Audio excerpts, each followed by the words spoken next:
Assalamualaikum warahmatullahi wabarakatuh. Shalom, Om Swastiastu, Namo Buddhaya, Salam Kebajikan. Saya Kaisang Pangarep. Saya sudah mendapatkan izin dan restu dari keluarga saya. Insya Allah, dengan ini saya siap untuk hadir menjadi Depok pertama. Mohon dukungannya. Merdeka!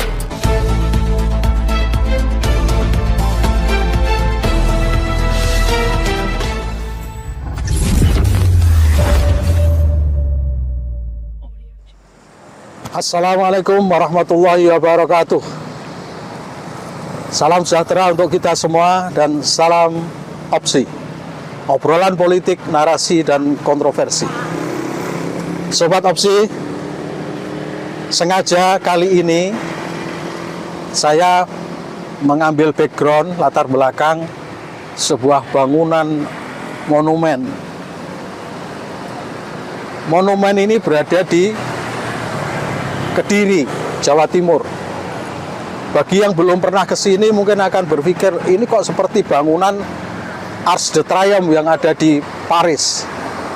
Betul, kalau Anda berpikir seperti itu, betul. Karena memang bangunan ini terinspirasi oleh bangunan Arc de Triomphe itu.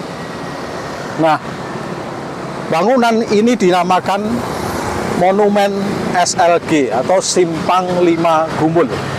Karena dibangun di sekitar daerahnya namanya Gumul, di sini ada Simpang 5 dan bangunan monumen ini dikitari, ya, melingkar, ada jalan melingkar di mana di sana ada persimpangan jumlahnya 5, ya, menuju arah Kediri, arah ke Menang, arah ke Pare, arah Pelosok Klaten, dan arah pesantren.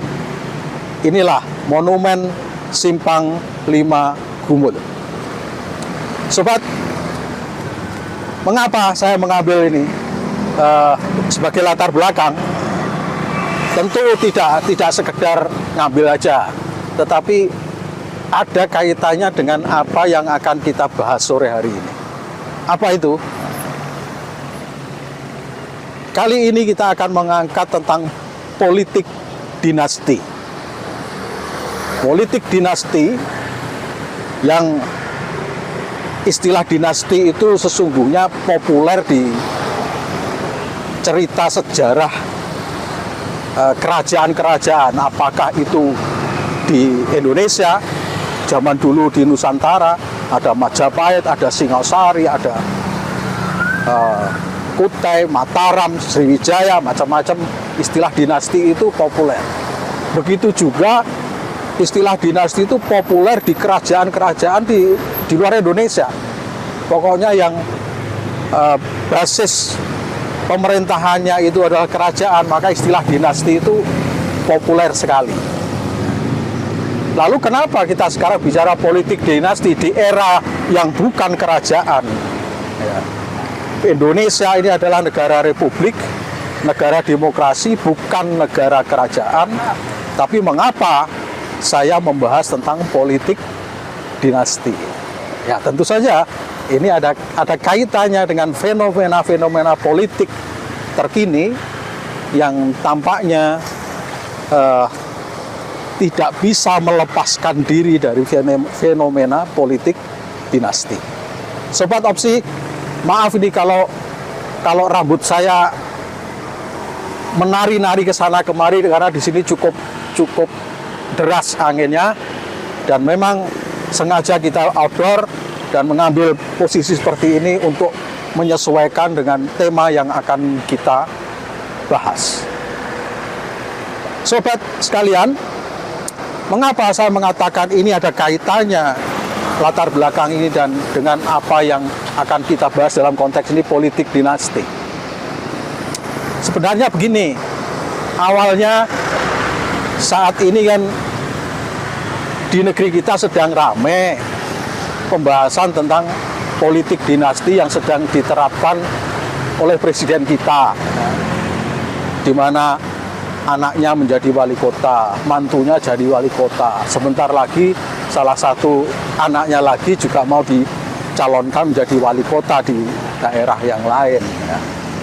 Loh, mungkin ada yang mengatakan, loh itu bukan politik dinasti.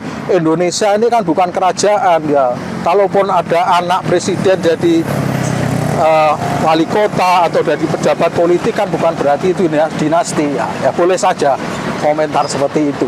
Tapi kembali ke sini, saya sengaja untuk mengambil monumen SLG sebagai background itu karena memang ada hubungannya. Apa itu hubungannya? Karena monumen SLG ini produk dari presiden, presiden lagi. Produk dari pemerintahan Bupati Kediri Pak Sutrisno yang waktu itu menjabat sebagai Bupati Kediri 2 periode dan kemudian dilanjutkan dengan istrinya 2 periode dan sempat akan mencalonkan anaknya untuk periode kelima meskipun akhirnya batal. Nah, sehingga di Kediri itu populer dengan istilah dinasti Sutrisno. Ya. Walaupun istilah ini tetap debatable, tapi di Kediri sangat dikenal istilah itu. Pemerintahan dinasti Sutrisno selama 20 tahun. Salah satu produk yang kemudian menjadi semacam kenang-kenangan dari Bupati Sutrisno adalah monumen SLG ini. Nah, itulah mengapa saya kemudian, bagus ini kalau kita jadikan latar belakang ketika kita hendak membahas politik dinasti yang ada di negeri ini, khususnya dengan politik dinasti yang secara fakta ini dilakukan oleh Presiden kita Jokowi. Sobat Opsi, menarik sebenarnya berbicara dengan politik dinasti ini, ya. Seperti tadi saya katakan, sebetulnya istilah dinasti itu banyak dipakai untuk kerajaan-kerajaan. Tapi di negeri kita tak kalah populernya, ya. Walaupun keturunan-keturunan pejabat publik atau misalnya keluarga pejabat publik itu menjadi pejabat publik lagi dikarenakan tetap melalui proses-proses demokrasi, misalnya pemilihan dan sebagainya. Tapi bagi masyarakat yang dilihat bukan prosesnya, yang dilihat adalah bahwa setelah misalnya Pak Tris setelah Sutrisno 2 kali menjabat, kemudian akhirnya bupati berikutnya adalah istrinya 2 kali pula, orang melihat ya ini dinasti pemerintahan keluarga setelah suaminya istrinya. Begitu pula ketika kemudian ada fenomena yang terjadi akhir-akhir ini di keluarga presiden kita sekarang, Jokowi. Pak Jokowi, coba kita ingat, sebelum masuk menjadi pejabat publik, dia pengusaha.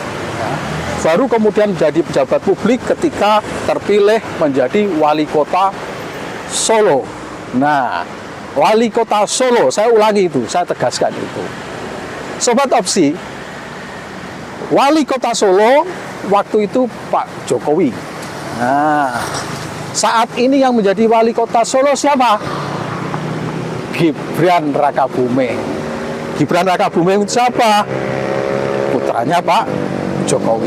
Nah, kalau kemudian kita menilai bahwa wah ini dinasti di Solo sedang terjadi pemerintahan dinasti, walaupun memang tidak langsung setelah Pak Jokowi terus anaknya masih ada kemarin yang menjadi wali kota Solo sebelum Gibran. Tapi sekali lagi publik itu tidak melihatnya sedetail itu. Yang dia lihat adalah dulu bapaknya jadi wali kota Solo, sekarang anaknya jadi wali kota Solo. Apakah itu nggak boleh? Boleh, di negeri ini memang boleh seperti itu. Tapi masyarakat juga boleh menilai bahwa di sini Pak Jokowi ternyata memiliki konsep berpolitik yang bagi dia tidak alergi untuk melakukan politik dinasti dalam tanda kutip. dia tidak alergi kalau kemudian anak-anaknya, keluarganya, menantunya itu mengikuti jejak dia untuk terjun di dalam politik praktis dan menjadi pejabat pimpinan atau kepala daerah. Sobat Opsi, tentu kalau saya mengangkat ini sebagai politik dinasti Presiden Jokowi, mungkin ada yang protes, itu kan dinasti di Solo, bukan dinasti di Indonesia. Siapa yang bisa menduga, siapa yang bisa memastikan bahwa Gibran ini karirnya tidak hanya hanya akan mentok di Solo. Jangan lupa beberapa waktu terakhir sudah ada godaan kepada Gibran untuk tahun 2024 nanti maju menjadi calon gubernur DKI Jakarta. Tuh, calon gubernur DKI Jakarta. Bukankah itu akan mengikuti jejak dari Pak Jokowi yang pernah menjabat sebagai gubernur Jakarta, ya, DKI Jakarta. Jadi tentu itu tidak akan menjamin bahwa akan berhenti sampai di situ. Kita belum tahu Gibran nanti apakah bisa maju dan bisa terpilih menjadi gubernur DKI. Tapi itu soal nanti. Yang ingin saya katakan adalah bahwa politik dinasti ini tidak alergi bagi seorang Presiden Jokowi. Sobat Opsi, selain Gibran yang saat ini menjabat sebagai wali kota Solo dan tampaknya sebentar lagi tahun depan akan didorong untuk menjadi gubernur Jakarta, DKI Jakarta.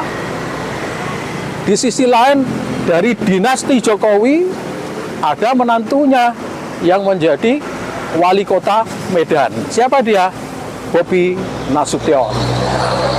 Bobi Nasution dengan dia sudah menjalankan tugasnya, jabatannya sebagai wali kota Medan, saat ini juga mulai digadang-gadang, dielus-elus oleh partai politik mau dicalonkan menjadi gubernur Sumatera Utara. Nah, ikuti jejak mertuanya kan, bukan untuk menjadi gubernur DKI, tapi menjadi gubernur Sumatera Utara.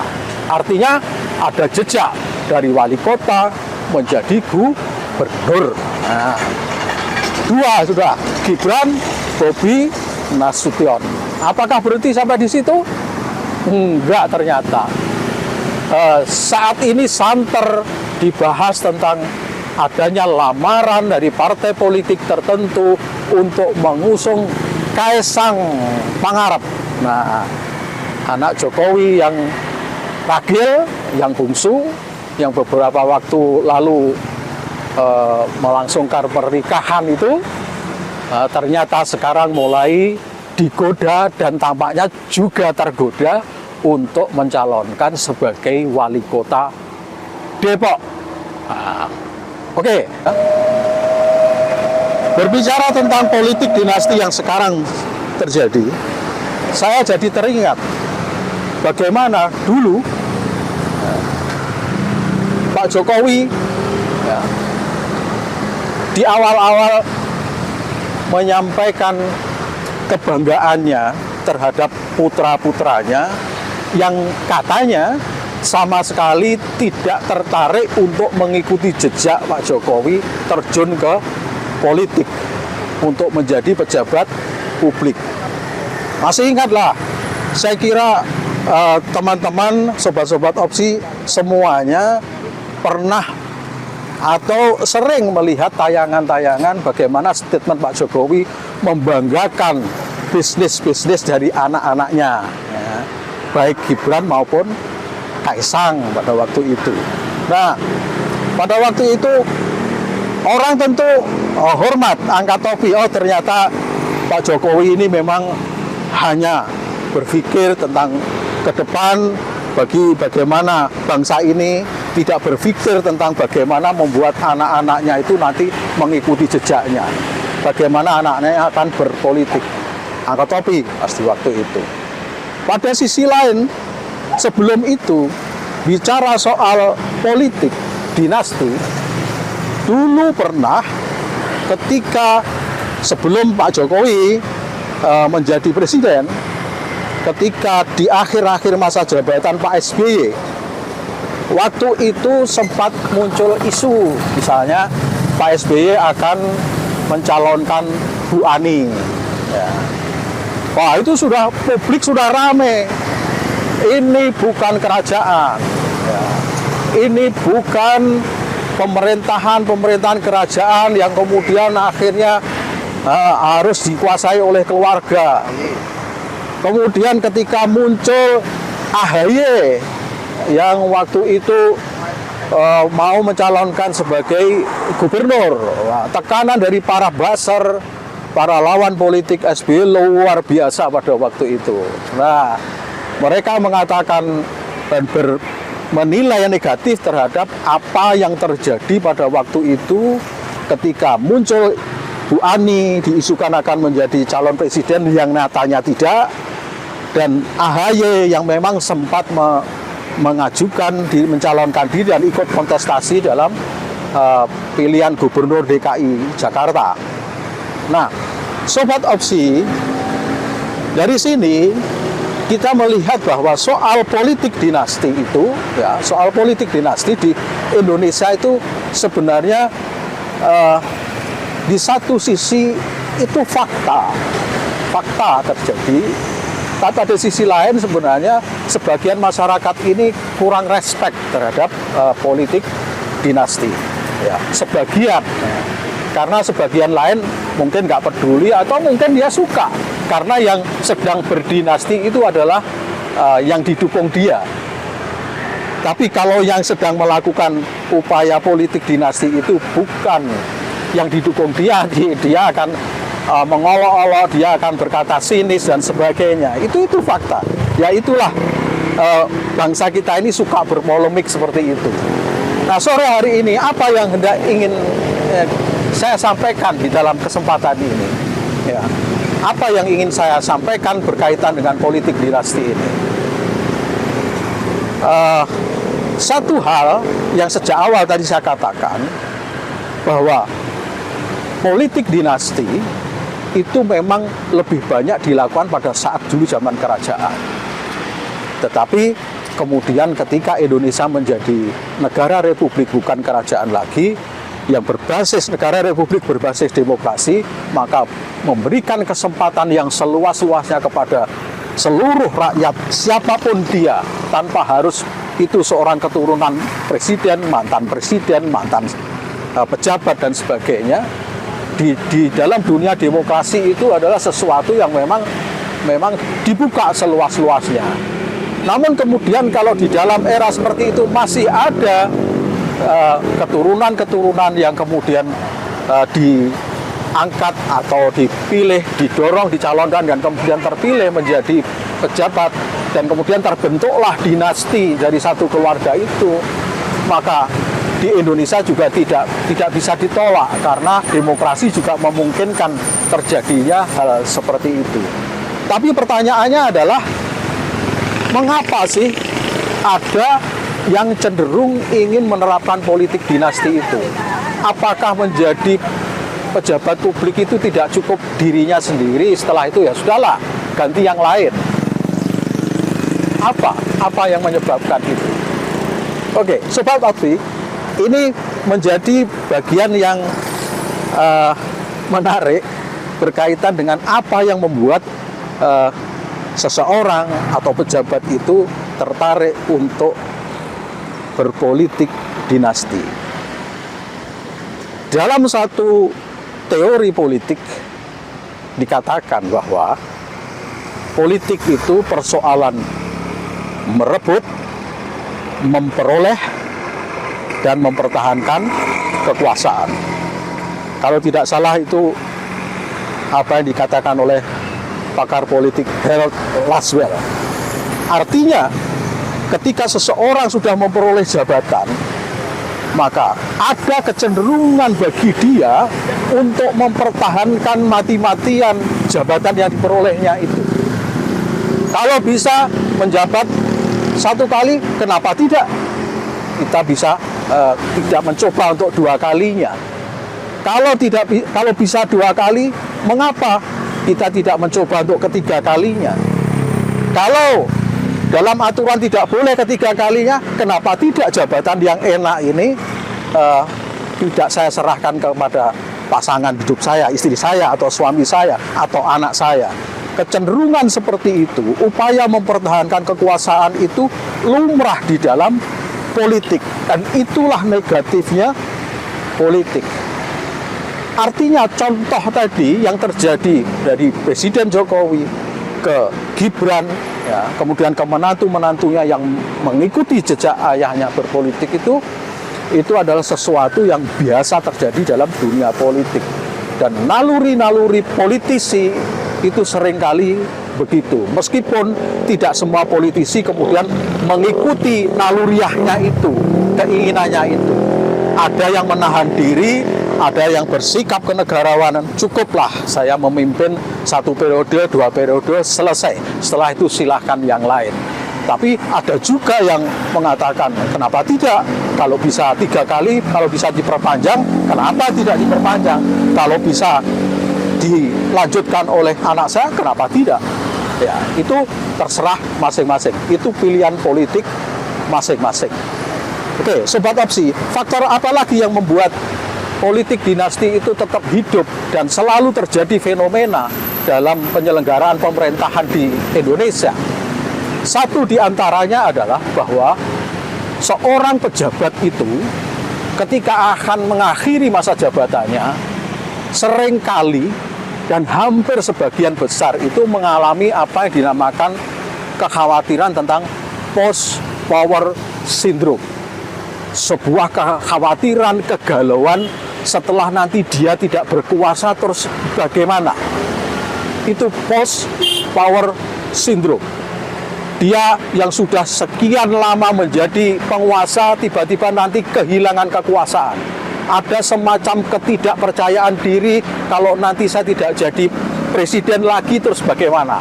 Nah, ketidakmampuan mengelola post power syndrome itu bisa mendorong dia kemudian bagaimana, mengapa tidak saya perpanjang saja jabatan saya, atau kalaupun tidak bisa saya perpanjang, ya nanti anak-anak saya, kalau anak saya belum bisa, ya kroni saya. Nah, seperti yang terjadi di dalam rencana kontestasi atau Pilpres 2024 ini, kita melihat bagaimana Presiden Jokowi itu karena tahu persis bahwa Gibran belum bisa untuk mencalonkan menjadi presiden,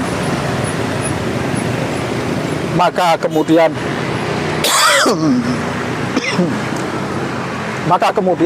mencoba untuk mencari orang-orang terdekatnya yang loyal untuk di-endorse menjadi calon presiden, sehingga nanti ketika dia lengser dari kepresidenan, maka kebijakannya akan bisa dilanjutkan oleh loyalis-loyalisnya, dan dia bisa menitipkan badan untuk diamankan atas kemungkinan-kemungkinan jelek yang terjadi kepada dia pasca dia tidak menjabat lagi. Itulah post power syndrome. Oke, Sobat Opsi, itu pokok-pokok pikiran yang ingin saya sampaikan di sini berkaitan dengan masih berkembangnya politik dinasti dalam pemerintahan negara kita. Apakah itu nggak boleh? Boleh, di negeri kita ini tidak menghalangi terkait hal itu. Yang tidak boleh adalah ketika dia ingin membangun politik dinasti itu, kemudian dia menggunakan cara-cara yang tidak benar, cara-cara yang tidak etis, ya. Cara-cara yang dalam undang-undang secara normatif maupun di dalam etika berpolitik itu nggak benar. Contohnya adalah kemudian misalnya berusaha menjegal calon-calon yang lain. Dia berusaha untuk yang jadi calon presiden itu adalah kroninya sendiri, loyalisnya sendiri, yang diharapkan nanti akan bisa menjaga dia, mengamankan dia setelah lengser dari jabatannya. Itu yang nggak benar.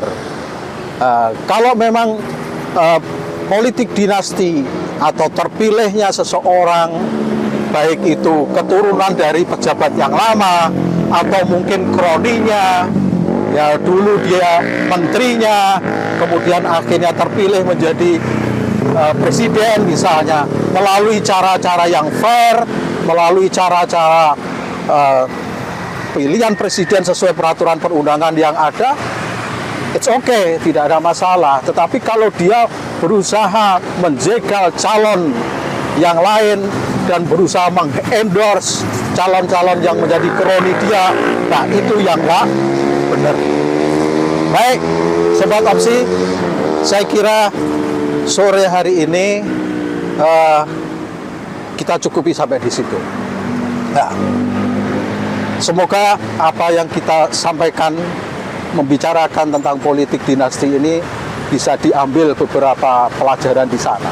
Nah, sekali lagi, politik dinasti bukan suatu larangan, tetapi raihlah, perolehlah, kejarlah politik dinasti itu, tetapi tetap melalui prosedur yang ada, melalui pilpres, dan jalankan secara jujur, adil, dan jangan lupa tetap melanjutkan pada etika politik yang santun, benar, kesatria. Oke, sampai di situ Sobat Opsi. Sampai ketemu di opsi berikutnya. Sampai jumpa. Assalamualaikum warahmatullahi wabarakatuh. Dan salam opsi. Obrolan politik, narasi, dan kontroversi.